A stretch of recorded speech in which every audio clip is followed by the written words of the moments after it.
few years ago, the University of Kent contacted me and a lot of other people in the comedy business around the 80s, when the start of what we now know as alternative comedy, and took 7 boxes from my loft, which my wife has always been telling me to sort out, and they've taken them away and archived them in a big comedy archive. Oh, look. Hello. So yeah, the stand-up See, archive name stuff. spelt wrong. Look at that. Yeah. Archivists, eh? Yeah. But, you know, it's just, I love seeing those names there and thinking what's down there. So what this is material from the British Stand-Up Comedy Archive, which was established here in 2013 after we got the personal archive of Linda Smith, who is just here. Ollie got in touch with me a few years back and said, do I have some stuff? And up in my loft, I had all this rubbish that my wife said, can you sort that out? So I realised there was somebody else who would sort it out for me, so we put it in boxes and we sent it here. I would have done this on an Amiga computer, I think. Yeah. So it was you know, if it was 10 years earlier, it would be sort of hand-drawn stuff with lecture set and things.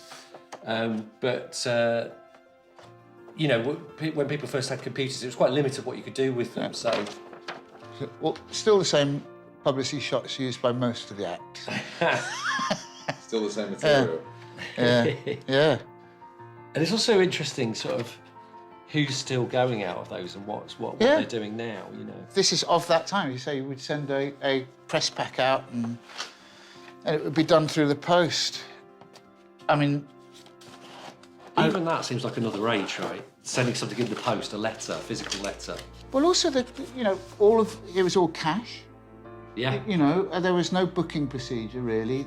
There was in some of the clubs, but certainly not ours. It was just, if you didn't get in and we were full, that was gone. So 1, 2, look, I'm doing this in the right order now. Really well. A guy called Kevin Bridges used to come with his dad when he was 14, come 3 or 4 times a year, and his dad would come with him down from Glasgow, and he was one of the few exceptions. And my wife has the best description of Kevin Bridges ever, which you mustn't run because he'll kill me. When he was 14, he said he already looks like a retired snooker player. You know, he would list all of our names in Time Out. And I remember every Wednesday when Time Out would come, running to the off license to get Time Out. So Time Out was quite a big thing, wasn't it? Absolutely essential. And there was also City Limits. So these, for instance, are clippings from Time Out, which I would have kept because they referred to us, I presume. So these would all be ones that had us mentioned or... Because that's how you'd get a gig, isn't it? Yes, and this would be the comedian's Bible and the audience's Bible as well. And what was quite interesting was he had a thing of kind of having a word that some the comedian, like the surreal so-and-so. Yeah, so you could find anybody here. Veteran offbeat stand-up Norman Lovett, skillful Alistair Barry, enjoyable Andy Robinson. See, that's useful for them because they could put that on their publicity. Yeah, I used to like the word punctual. So this is where my life was, and it's now over there. It's interesting though. I don't really can see these. Mark Thomas's, Alexi, Sir Hattie, Robin Ince. People don't know this place exists. It's a really good resource for anybody who's got any interest in the history of, you know, comedy in Britain.